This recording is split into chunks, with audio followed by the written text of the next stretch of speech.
Hey guys! I know we haven't been in school lately, and I don't know how many of you will be able to see this, but I hope you're all okay, you're doing well, you're safe. So Miss Taylor, I know, has given you guys some work to do with symbolism, and I am just making a short video to try and give you some tips to help you identify symbolism in literature. So, how to identify symbols. Alright, so first thing, look for the obvious.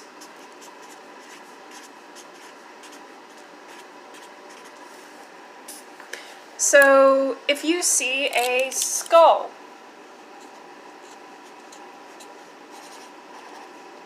that's a pretty obvious symbol. You're almost always, they're using a skull. It means death. So that one's pretty easy. There's some others that are very common symbols in literature, and if you see one of those, obviously check it out and make sure it works with the narrative and the theme, but a lot of times that's going to be symbolic. 2. Look for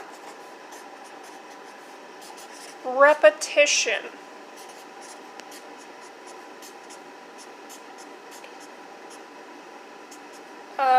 If I misspell this, don't laugh at me, guys. So, look for repetition when you're looking for symbols. One guy in a purple coat does not a symbol make, but if this guy is always in a purple coat, I would start to wonder why, myself. So that could be a clue for what could be symbolic in the narrative. 3. Look at your turning points.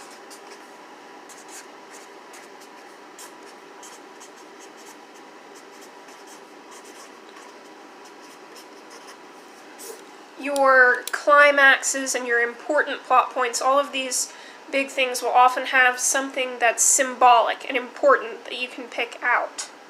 So look for those important places in the narrative.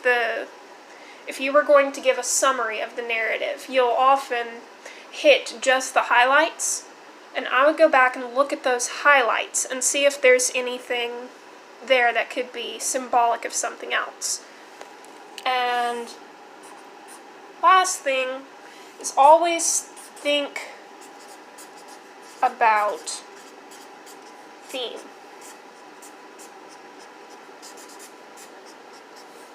So symbols will often echo the main idea, the central idea of your story. It will support, back it up, or nod back to your theme. Because with symbols, authors aren't just sticking them in there willy-nilly. They're trying to get their point across in another way and trying to put something under the surface a little deeper, but they're still saying the same thing.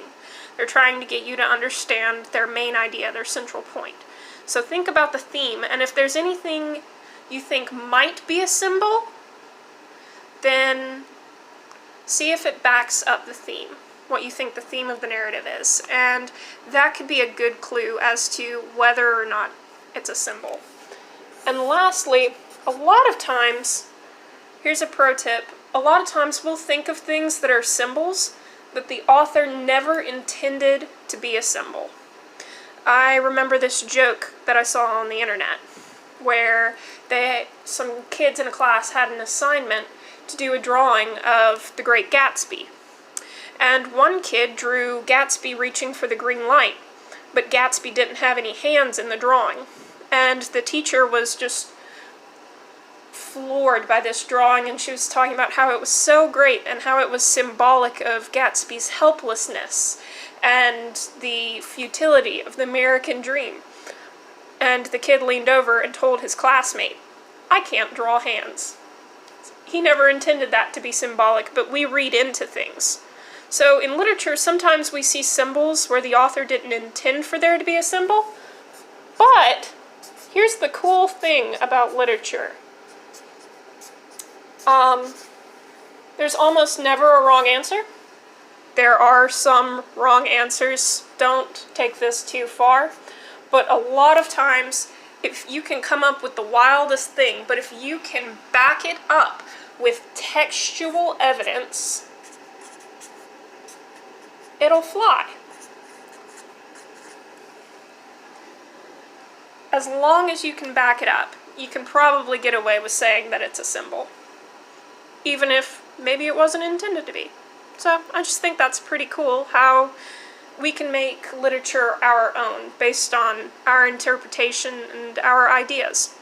Just got to back it up. Alright, that is all I've got for today. Thank you guys. I hope you're doing okay. Hang in there.